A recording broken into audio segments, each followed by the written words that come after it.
have to answer questions on what you hear. There will be time for you to read the instructions and questions, and you will have a chance to check your work. All the recordings will be played once only. The test is in 4 sections. Write all of your answers in the listening question booklet. At the end of the real test, you will be given 10 minutes to transfer your answers to an answer sheet. Now turn to Section 1 of your booklet. Section 1. You are going to hear a conversation between Angela and Mr. Ray. Angela is applying to join the library. Listen to the conversation and complete the form below. First, you have some time to look at questions 1 to 5.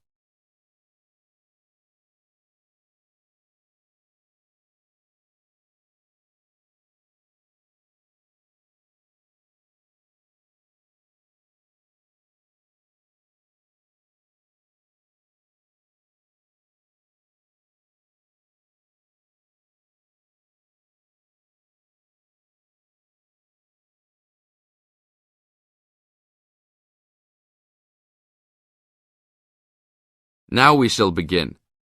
You should answer the questions as you listen, because you will never hear the recording a second time. Hello, how can I join the library? Well, you need to make an application. Would you like to do it now? Yes, if I can. One moment and I'll get the form. Now, I just need to ask you a few questions before you sign at the bottom. Okay. Your full name, please. Angela Mary Price. Price? Yes, that's right. Okay, and your address? Apartment 3, 86 Bridge Street, Pimlico. Bridge Street. That's just near here, isn't it? Yes, not very far. Good. So the postcode must be 2065, right? Yes, that's right. Now, your telephone number. I need both home and work if you have them. My home number is 8763-5142, and work is 8456-1307. Do you need anything else like ID or something? Yes, your driver's license will do, if you have one. Right. It's easy to remember. I know it by heart. 4040AC. I'm afraid I'll also need to see it. Okay, here it is. Thanks. And your date of birth, please? 24 March 1981. Okay, thanks. That's the most important part completed. But if you don't mind, I'd also like to ask you a few questions for a survey we're conducting. Yes, that's okay. Now you have some time to read questions 6 to 10.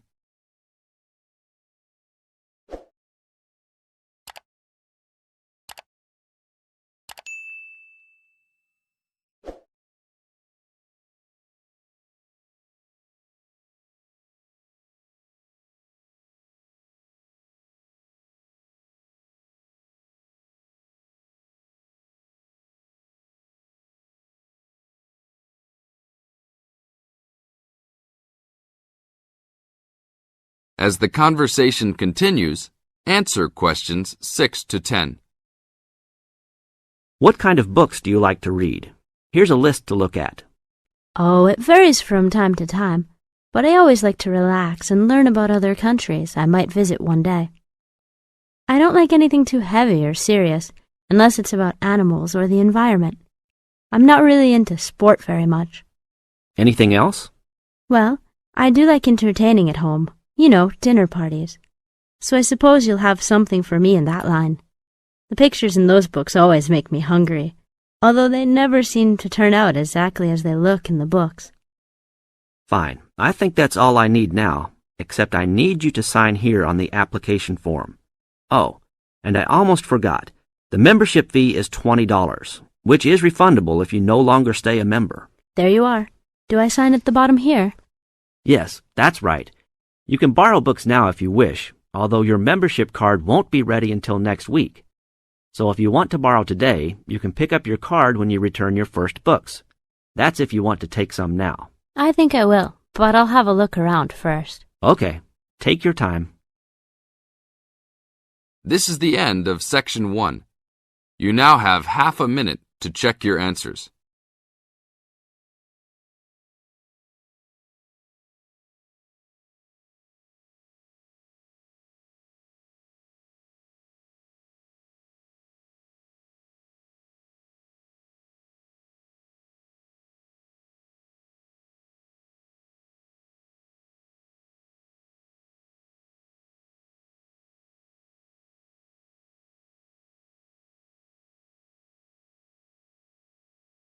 Now turn to Section 2. Section 2. You are going to hear a lecture about dining services. First, you have some time to look at questions 11 to 14.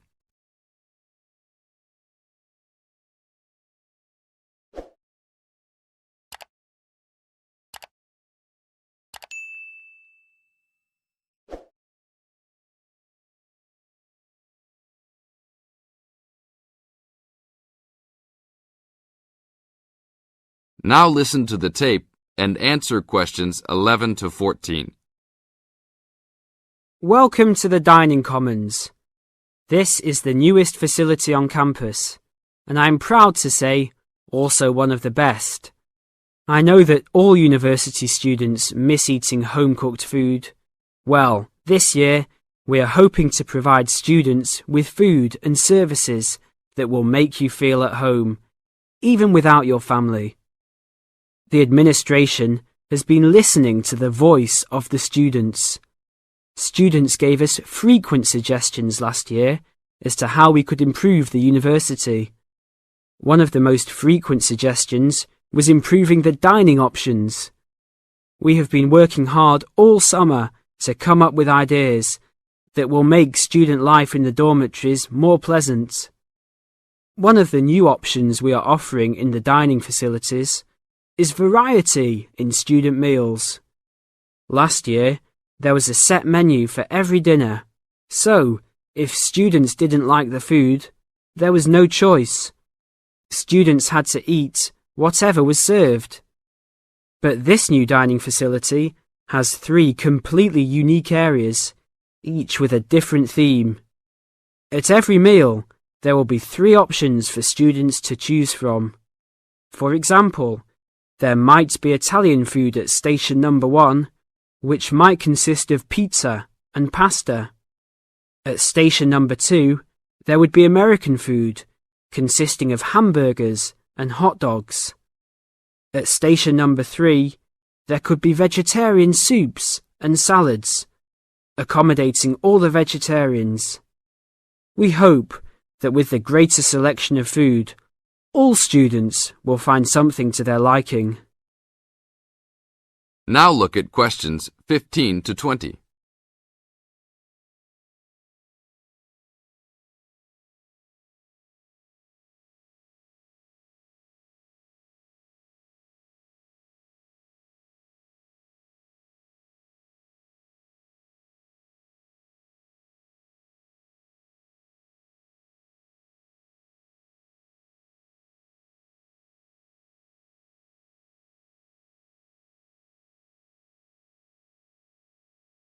Now listen to the tape and answer questions 15 to 20. Not only will students have more options, the food will also be better. Each section of the facility will have a head chef. These are real chefs that have been trained in culinary school and have been hired specifically by the school to work in the dining facilities. All of the chefs have a speciality. The school is hoping that these chefs will prepare better tasting and more nutritious food. Every student will be able to make suggestions and also give their input as to which menus taste better. Last year, many students complained that the dining facilities didn't have very convenient hours. This year, we hope to change that. We will open for breakfast at 6 a.m. to accommodate all the early risers. In the evenings, we will open until midnight for all the students that like to go for a late night snack. The afternoons will still remain closed, but we will have a student store open that will provide all students with drinks and fruit. The student store will be open every day from 2 p.m. to 5 p.m. Every student that has paid full tuition and dormitory fees has already paid for their dining facility fees. Students can eat at any time and in any amount for free. If you are a student that does not live in a dormitory, you can still purchase a dining facility card. This card will entitle you to the full services of the dining facility. This card is available only for students and is not open to the general public. If you are not a student and wish to dine here, you must purchase meals at the door. There are a few rules to follow. Even though we do not limit the amount of food that can be taken, we do not want students to waste food. Please do not take more than you can eat. Also, every student must clean his or her own trays and plates. We will provide plates and trays for student use, but please do not abuse these items. Please do not leave your plates on the tables. Your parents are not here to clean up after you anymore, so I hope all students will be responsible. Thank you for your attention and enjoy the upcoming year. This is the end of Section 2. You now have half a minute to check your answers.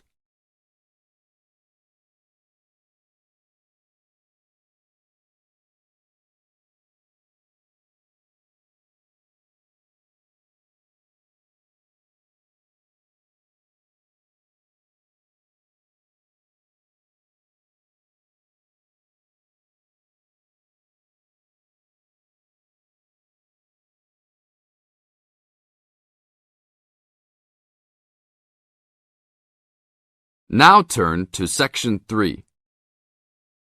Section 3. In this section, you are going to hear a conversation between Anne and Marcia.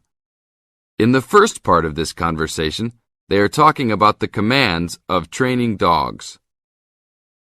First, look at questions 21 to 25.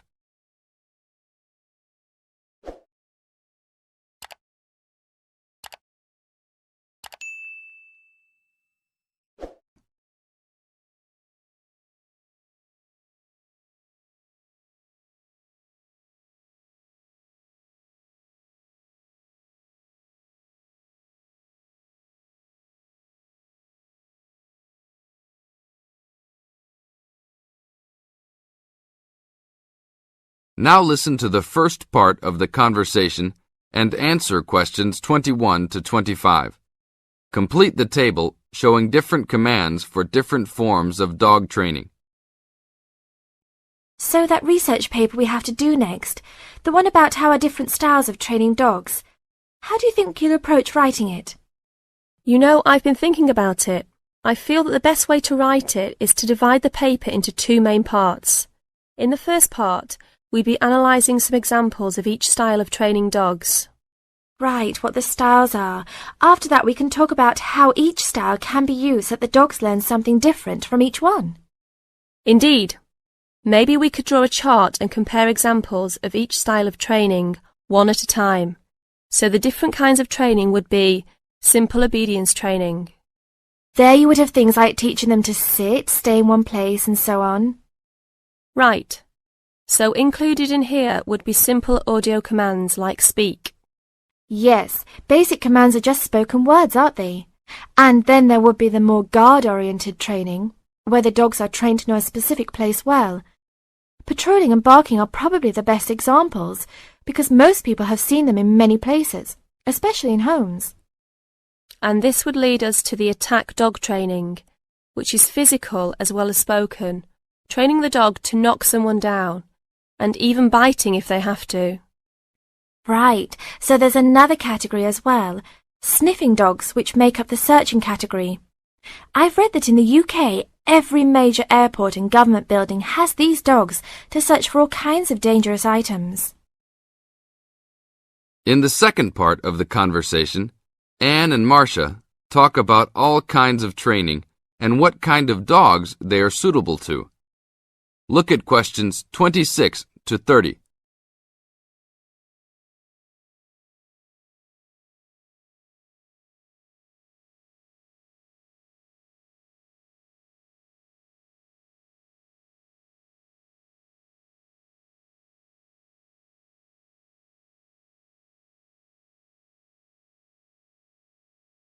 As you listen to the conversation, match A, B, C with the following forms of dog training. One has been done as an example for you. Listen carefully and answer questions 26 to 30. I can believe that. Well, we have a good list to build on. We're finally getting started now, so let's try to figure out when each type of dog training should be used. I guess we can start by trying to figure out the best situation for each type of dog training. What do you mean? What I mean is whether each type of training should be used with different kinds of dogs. We could use basic obedience training, for example, and ask whether it's more useful for a small dog, a medium-sized dog, and so on. In this case, I'd say obedience training is best with small dogs, because they tend to get excited easily, and this will help keep them out of trouble. Okay, that makes sense.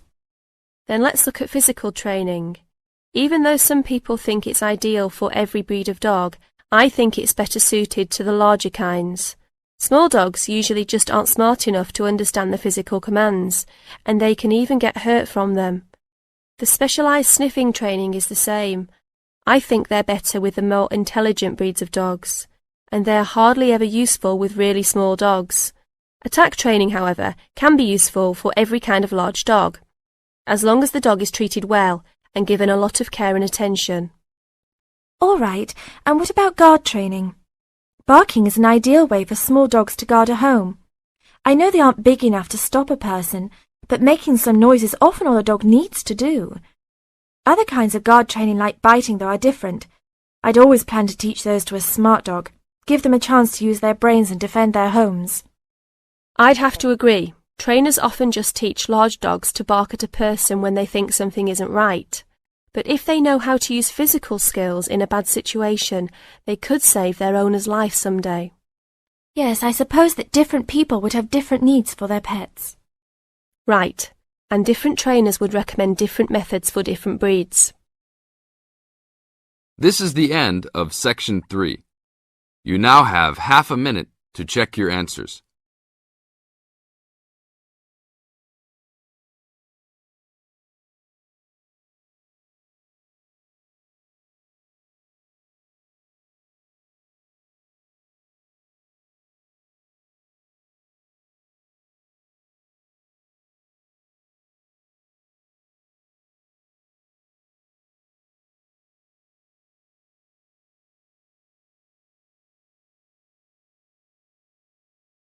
Now turn to Section 4. Section 4. You are going to hear a lecture about dorm rooms. First, you have some time to look at questions 31 to 40.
Now listen to the tape and answer questions 31 to 40.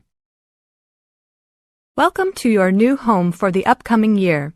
These dorm rooms are among the best in the nation and are the newest ones at this school. So I hope you will all learn to appreciate them and take good care of all the facilities here. I am Gina, and I will be residential advisor in this building for the year. Today I am going to tell you about some of the programs and facilities that are available to you. I will also be telling you the rules that everyone is expected to abide by. I will be asking you to give me your full attention for the next few minutes. I will first tell you about the facilities that are available to you. The dining facility is located on the first floor of the building. It is open 7 days a week from 7 a.m. to midnight. All the food offered to students is freshly made every day, and my own opinion is that the food is actually quite good. Feel free to come and grab a banana for breakfast or sit down with a group of friends for dinner. Although your meals are served buffet style, please do not waste food. All students are expected to clean their own tables after meals. In the basement of this building, there is a gym and recreational hall. The gym has workout equipment such as treadmills and weight sets. In the recreational hall, there are ping pong tables and a pool table for student use.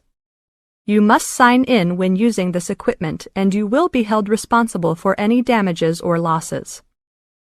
The gym and recreational hall are open daily from 10 a.m. to 10 p.m.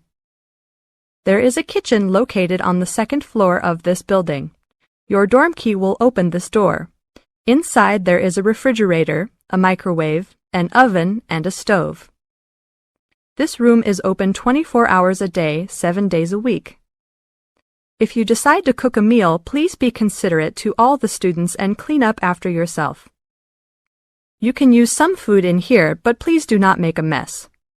Some students do end up having their food eaten from the fridge, so be careful. Don't leave anything that looks like it tastes really good. Do not leave pots and pans lying around in the kitchen. Please store these in your room. There are many programs being sponsored by our building this year. One of the most popular is our Saturday morning outings. In the past years, these trips have included going fishing, hiking, cycling, ice skating, and even going to the beach. There will be a listing of scheduled events coming out soon. The university sponsors these trips, so transportation will be provided. However, there are usually some costs associated, though they are usually minimal. Our building also has a volleyball team. All students who live in this building are welcome to join. Last year we won first place in the dorm league. Please sign up at the front desk if you are interested as soon as possible, as there are only 20 spaces available based on a first-come, first-served rule. The last things I want to talk about are the rules of our building. I know rules can be boring, but they are necessary to ensure the welfare of everyone living here. First, noise levels must be kept to a minimum after 11 p.m. Many students have early classes, so for those of you that have the luxury of sleeping until 10, please don't stay up late making lots of noise. Secondly, all visitors must sign in at the front door. Even if you have friends that are regular visitors, they must still always sign in. This rule is to prevent theft and robbery from occurring. Thirdly, alcohol and drugs are not permitted in this dorm in any place or at any time. Lastly, just be safe and have a great time. University is the greatest time of your life, so make the most of it. Thank you all for your attention. This is the end of Section 4. You now have 30 seconds to check your answers.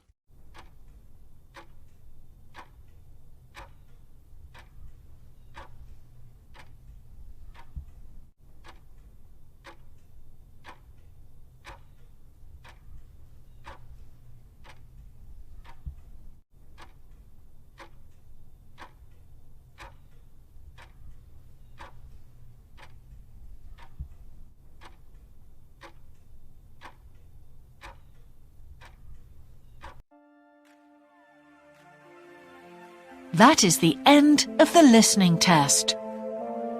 In the IELTS test, you would now have 10 minutes to transfer your answers to the answer sheet.